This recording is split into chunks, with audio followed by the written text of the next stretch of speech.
Welcome back to my channel family life in Norway. कैसे हैं आप सब लोग? उम्मीद करती हूँ आप सब खैरियत से होंगे और फिट फाट होंगे। मेरी दुआ है अल्लाह ताला आपको हमेशा खुश और मुस्कुराता रखे। टाइम जो है वो सुबह के 10 बजे हैं। मैं अयान को स्कूल से छोड़ने के बाद थोड़ा ग्रोसरी के लिए चली गई थी। उसके बाद जो है मैं घर आई हूँ। मैंने घर आके थोड़ी घर की सफाई की है। जो है मैं ब्रेकफास्ट जो है वो जल्दी जल्दी रेडी कर रही हूँ, क्योंकि मैं इसके बाद मुझे जो है वो वैक्सीनेशन के लिए जाना है। मेरी जो सेकंड डोज है वो वैक्सीनेशन की आज लगेगी। ब्रेकफास्ट में जो आज मैं बना रही हूँ वो मल्टीग्रेन और मेथी का जो पराठा है वो मैं आज रेडी कर रही हूँ। मैंने सिंपली जो है वो मल्टीग्रेन आटा जो मैंने पहले बना के रखा हुआ था उसको लिया। उसके अंदर जो है वो थोड़ी सी मेथी, ड्राइड मेथी जो है वो मैंने ऐड कर ली। सो इसका लिक्विड डो बना के जो है मैंने सिंपली जो है वो छोटा सा पराठा बना लिया। अब जो है आटे को थोड़ा हार्ड गूंद कर वो रोटी भी बना सकते हैं, लेकिन इस तरह ये कि मुझे थोड़ा इजी हो जाता है बनाने में। तो साथ मैंने दाल और चटनी के साथ जो है मेरा नाश्ता रेडी हो गया है। बहुत ही मज़े का नाश्ता बना है, बहुत ही मज़े का जो है वो मेथी वाला पराठा बना है। मैंने रात का जो कहवा बनाया था वो यूज़ कर रही हूँ।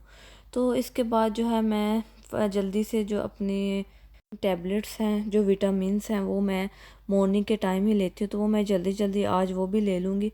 ये जो है मेरी एक एलर्जी के टैबलेट है और साथ ही जो दूसरे विटामिन है जो डॉक्टर ने जो है वो रेफ़र किए थे।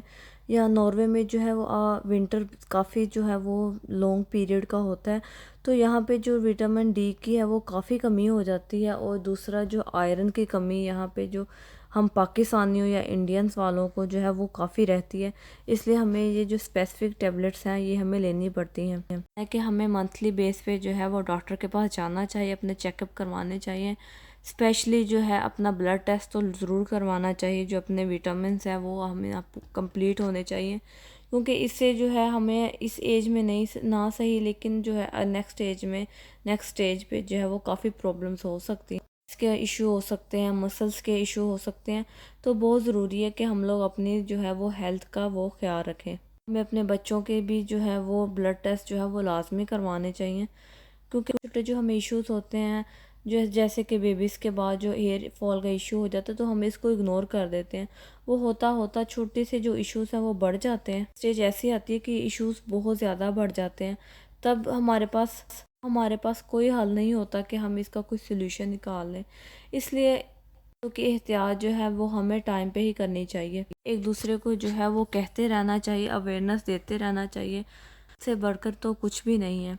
तो जी मैं यहाँ सेंटर आ गई हूँ। मैं उन्होंने दो ऑप्शन दिए हैं, एक तो फाइज़र की और एक मोदाने की। तो मैं तो फाइज़र लगवाऊंगी, क्योंकि मुझे लगता है कि ये ज़्यादा ऑथेंटिक है वैक्सीनेशन। और जो है दूसरी रीज़न ये भी है कि जो फर्स्ट डोज में जो लगा था वो फाइज़र का ही लगा था। मुझे अपॉर्चुनिटी मिल रही है कि मैं फ़ायज़ा लगवा सकती हूँ, तो मैं इसी को प्रेफर करूँगी। तो यहाँ पे जो है उन्होंने मुझे मेरा नाम जो है वो रजिस्टर कर लिया है। वैसे तो जब आपने टाइम लिया होता तो आपको इतना टाइम नहीं लगता। इन्होंने जस्ट मेरा नाम और जो है मेरा नंबर जो है वो नोट किया है और उसके बाद जो है मुझे उन्होंने आगे भेज दिया है। अच्छा, जब मैंने पहला डोज़ लगाया था वैक्सीनेशन का तब इतना रश था, इतने ज़्यादा लोग थे। लेकिन अब जो है इस दफ़ा मुझे लगता है कि काफ़ी लोगों ने जो है वो लगवा ली है और मैं थोड़ा लेट हो गई हूँ, इसलिए इतना रश नहीं है। लोग इतने डिसिप्लिन के साथ जो है वो लगवा रहे हैं। फर्स्ट डोज़ लगा था तो मुझे बहुत ज़्यादा प्रॉब्लम्स हुई थी, यानी मुझे बुखार हो गया था। उसके बाद जो है मेरे चक्कर बहुत आते थे और 2 दिन मैं इतना सोई थी। मैं दिन दिन को भी रात को भी बस ऐसे ही नींद आती थी कि बस ऐसे मतलब जिस बॉडी जो है वो टायर्ड हो जाती थी। बाजू में दर्द तो 3 से 4 दिन के तक रहता है, उसके बाद जो है वो ठीक हो जाता है। आज मैं खुश भी हूँ कि मेरी जो है वो वैक्सीनेशन जो है वो ख़त्म हो जाएगी, यानी दोनों डोज लग जाएंगे। लेकिन मुझे जो है आउटकम्स वैक्सीनेशन के बाद आते हैं, जो सिम्टम्स होते हैं, उससे मुझे बहुत डर लगता है। क्या मैं देख रही थी तो फेसबुक के किसी एक ग्रुप में पोस्ट आई थी कि जो लोग वैक्सीनेशन लगवाते हैं ना वो लोग 2 साल के अंदर मर जाएंगे। तो मैंने रात को जब मैं हस्बैंड के साथ बैठी तो मैं उनको बता रही थी कि तो मैं उनको वसीयत कर रही थी कि अगर जो 2 साल के बाद मैं मर गई तो आप ये कर दीजिएगा, वो कर दीजिएगा। कह रहे थे बस ये बातें, ऐसी बात नहीं है, हमें जो है वो वैक्सीनेशन लाजमी लगवानी चाहिए। कोरोना की ऐसे तो कोई मेडिसिन है नहीं, तो ये वैक्सीनेशन ही है जो हमें कोरोना से बचा सकती है। और हमें अपने लिए, अपने घर वालों के लिए, दूसरों की सेहत के लिए जो है वो बहुत ज़रूरी है कि जो है वो हम ख्याल रखें और वैक्सीनेशन लगवाएं। मेरा रिटर्न प्रोसीजर जो है वो ख़त्म हो गया। इसके बाद जो मैं वाइड वे फाउंडेड करती हूँ कि मेरा जो फाइज़र वैक्सीनेशन है वो किस साइड पे लग रही है। तो ये मेरी जो है मुझे मिल गया है जगह, तो मेरे यहाँ पे वैक्सीनेशन लगी। अच्छा, वैक्सीनेशन जब लगी है पता भी नहीं चला ज़रा सा बिल्कुल। अच्छा, दूसरा इंजेक्शन जो लगता है ना अलग पता जाता है, लेकिन फाइज़र जब ये वैक्सीनेशन लगी ना मुझे दोनों डोज, मुझे बिल्कुल भी पता नहीं चला कि ना कुछ हुआ है भी है कि नहीं। तो उसने मुझे कार्ड दे दिया कि मैं जो है वो वैक्सीनेटेड हो गई हूँ, कि मेरे दोनों डोज लग गए हैं। उसके बाद यहाँ पे वो 20 मिनट जो है वो 20 मिनट जो है वो बिठाते हैं, ताकि अगर कुछ हो जाए, कोई साइड इफ़ेक्ट हो जाए तो ये टेक केयर कर लें यहाँ पे। ऐसे ये बहुत अच्छी बात है कि ये लोग ना इस लिहाज से बहुत ख्याल रखते हैं। तो ये जो है उसके बाद जो है मैं अब जल्दी जल्दी गाड़ी में जा रही हूँ, क्योंकि मेरा जो है वो डॉक्टर के पास भी अपॉइंटमेंट है। और ये जो है ना मेरे डॉक्टर के पास अपॉइंटमेंट और वैक्सीन करीब करीब ही हो गए दोनों टाइम, लेकिन खैर मैं वहाँ पे 20 मिनट्स तो नहीं बैठ सकी, तो मैं 15 मिनट बैठ के आ गई हूँ, क्योंकि जब वैक्सीनेशन के बाद मैं बैठी हूँ जाके, मेरा सारा अचानक से ना वो घूमने लग गया। ये फर्स्ट टाइम भी मेरे साथ ऐसा ही होता है, इस टाइम भी ऐसा हो रहा है। तो डॉक्टर के पास जो अपॉइंटमेंट मेरी ख़त्म हो गई है, तो उन्होंने मुझे कुछ मेडिसिन लिख के दी थी। तो मैं फार्मेसी आई हूँ मेडिसिन लेने। इसके बाद जो है मैं जल्दी जल्दी घर जाऊँगी, क्योंकि मेरा दिल कर रहा है मैं घर जाके फ़ौरन सो जाऊँ।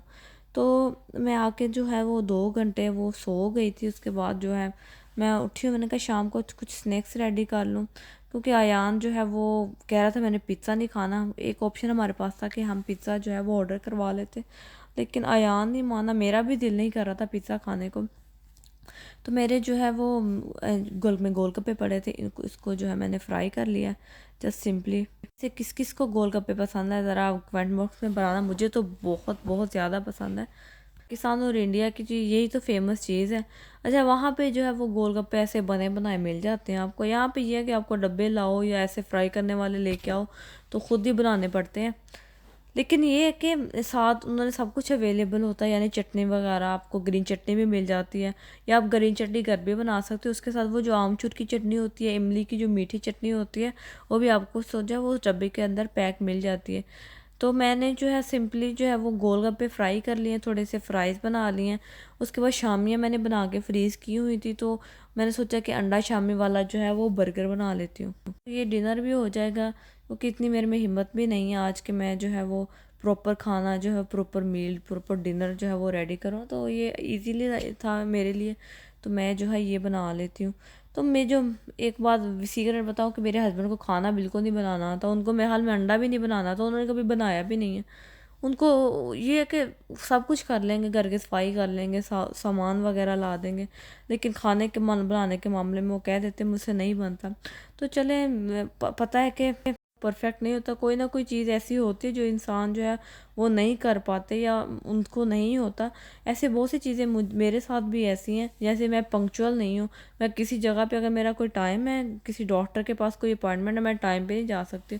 और इस मामले में मेरे हस्बैंड बहुत ठीक है। और बिल्स पे करने के मामले में मैं जो है अगर कोई बिल पे करना हो, मैं तो उसके ऊपर जो है जस्ट डाल देती हूँ, यानी उसके ऊपर चार्जेस और डलवा देती हूँ, जिससे जो है वो बिल मुझे ज़्यादा करना पड़ता है बाद में।